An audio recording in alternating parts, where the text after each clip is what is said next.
ಅಭ್ಯರ್ಥಿ ಯಾರು ಅನ್ನುವಂತಹ ಒಂದು ಕುತೂಹಲ ಇನ್ನೂ ಕೂಡ ಮುಂದುವರೆದಿದೆ, ಹಾಗೆ ಗೊಂದಲ ಕೂಡ ಮುಂದುವರೆದಿರುವಂತದ್ದು. ಯಾಕೆಂದ್ರೆ ಈ ಕ್ಷಣದವರೆಗೂ ಕೂಡ ಬಿಜೆಪಿಯಲ್ಲಿ ಯಾರು ಅಭ್ಯರ್ಥಿ ಅನ್ನುವ ಟಿಕೆಟ್ ವಿಚಾರಕ್ಕೆ ಸಂಬಂಧಪಟ್ಟಂತೆ ಘೋಷಣೆ ಆಗಿಲ್ಲ.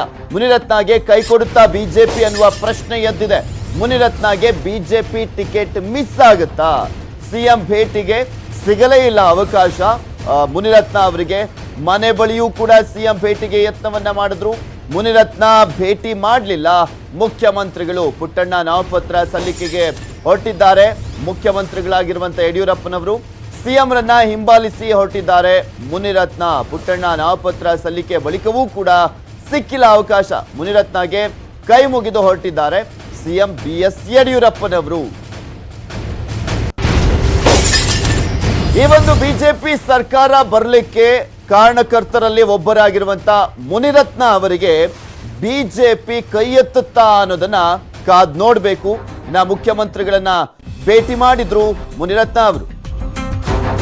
ಈ ಕುರಿತಂತೆ ಹೆಚ್ಚಿನ ಡೀಟೇಲ್ಸ್ ಅನ್ನ ನೀಡ್ತಾರೆ ನಮ್ಮ ಪ್ರತಿನಿಧಿ ಕೃಷ್ಣ ದೂರವಾಣಿ ಸಂಪರ್ಕದಲ್ಲಿದ್ದಾರೆ. ಎಸ್ ಕೃಷ್ಣ, ಮುನಿರತ್ನ ಅವರಿಗೆ ಒಂದ್ ರೀತಿಯಾದಂತ ಆತಂಕ ಮುಂದುವರೆದಿದೆ. ಯಾಕೆಂದ್ರೆ ಈ ಕ್ಷಣದವರೆಗೂ ಕೂಡ ಟಿಕೆಟ್ ಘೋಷಣೆ ಮಾಡಿಲ್ಲ. ಸಿಎಂ ಮುಖಾಂತರ ಒತ್ತಡವನ್ನು ಹಾಕಿಸುವಂತ ಪ್ರಯತ್ನವನ್ನ ಮಾಡ್ತಾ ಇದ್ದಾರೆ. ಆದ್ರೆ ಸಿಎಂ ಅವ್ರ ಕೈಗೆ ಸಿಗ್ತಾ ಇಲ್ವಲ್ಲ?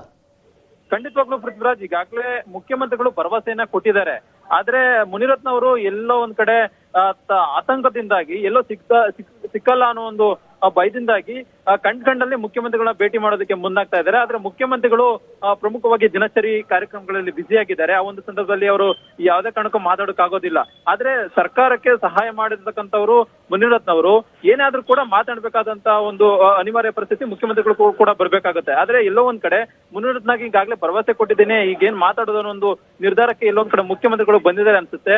ಅದಕ್ಕೋಸ್ಕರವಾಗಿ ಮುಖ್ಯಮಂತ್ರಿಗಳು ಈಗ ಮುನಿರತ್ನ ಅವರ ಜೊತೆಗೆ ಚರ್ಚೆ ಮಾಡೋದಕ್ಕೆ ಕೃಷ್ಣ, ಈಗ ಅವ್ರ ಜೊತೆಲೆ ಮುನಿರತ್ನ ಅವರ ಜೊತೆಲೆ ಬಂದ್ರಲ್ಲ ಇನ್ನ ಉಳಿದಂತ 16 ಜನ, ಅವ್ರೇನಾದ್ರೂ ಒತ್ತಡ ಹಾಕ್ತಾ ಇದಾರ? ಆ ಒಂದು ಪ್ರಯತ್ನಕ್ಕೆ ಏನಾದ್ರು ಕೈ ಹಾಕಿದ್ದಾರೆ? ಯಾಕೆಂದ್ರೆ ಎಲ್ಲೋ ಒಂದ್ ಕಡೆ ಇನ್ನೂ ಕೂಡ ಗೊಂದಲ ಮುಂದುವರೆದಿದೆ. ಮುನಿರಾಜು ಫೈಟ್ ಇದೆ, ಅವ್ರಿಗೂ ಕೂಡ ಎಲ್ಲೊಂದ್ ಕಡೆ RSS ಮತ್ತೆ ಕೆಲವರು ಹೈಕಮಾಂಡ್ ನಾಯಕರು ಅವ್ರ ಪರವಾಗೂ ಕೂಡ ನಿಂತಿದ್ದಾರೆ ಅನ್ನುವ ಮಾತುಗಳು ಕೇಳಿ ಬರ್ತಾ ಇದಾವೆ. ಹೌದು ಪೃಥ್ವಿರಾಜ್, ಯಾಕಂತಂದ್ರೆ ಈಗಾಗಲೇ ಮುನಿರತ್ನ ಅವ್ರಿಗೆ ನಿನ್ನೆ ಮುನಿರತ್ನ ಪರವಾಗಿ ಸಚಿವ ರಮೇಶ್ ಜಾರಕಿಹೊಳಿ ಅವರು ಕೂಡ ಬ್ಯಾಟಿಂಗ್ ಅನ್ನ ಮಾಡಿದ್ದಾರೆ. ಮುಖ್ಯಮಂತ್ರಿಗಳು ಭೇಟಿ ಮಾಡಿದ ಸಂದರ್ಭದಲ್ಲಿ ಒತ್ತಡವನ್ನ ಹಾಕಿದ್ದಾರೆ. ಯಾಕಂದ್ರೆ ತಮ್ಮನ್ನ ನಂಬಿ ಅವರು ಕೂಡ ಜೊತೆಗೆ ಬಂದಿದ್ದಾರೆ. ಮತ್ತೆ ನಿಮ್ಮ ಅಧಿಕಾರಕ್ಕೋಸ್ಕರ ಅವರು ಕೂಡ ಕೆಲಸ ಮಾಡಿದ್ದಾರೆ. ಅವರ ಋಣವನ್ನ ತೀರ್ಸ್ಬೇಕಾಗತ್ತೆ. ಅದಕ್ಕೋಸ್ಕರವಾಗಿ ಏನೇ ಆದ್ರೂ ಕೂಡ ಪಕ್ಷದಲ್ಲಿ ಬೇರೆ ಬೇರೆ ಏನೇ ಚಟುವಟಿಕೆಗಳು ಆದ್ರೂ ಕೂಡ ಅದ್ರ ಬಗ್ಗೆ ನೀವು ತಲೆ ಕೆಡಿಸ್ಕೋಬೇಡಿ.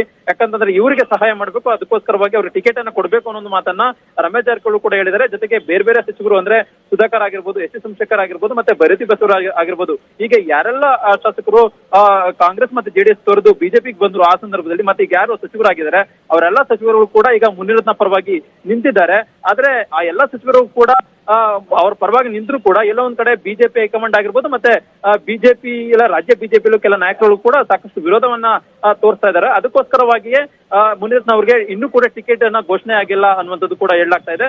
ಸದ್ಯಕ್ಕಂತೂ ಇನ್ನೂ ಕೂಡ ಆತಂಕದಲ್ಲಿದ್ದಾರೆ. ಟಿಕೆಟ್ ಸಿಗುತ್ತಾ ಸಿಗಲ್ಲ ಅನ್ನೋದ್ರ ಬಗ್ಗೆ ಇನ್ನೂ ಕೂಡ ಪರದಾಡ್ತಾ ಇದ್ದಾರೆ Prithviraj. Okay, thank you Krishna ನಿಮ್ಮೆಲ್ಲ ಡೀಟೇಲ್ಸ್ಗಾಗಿ.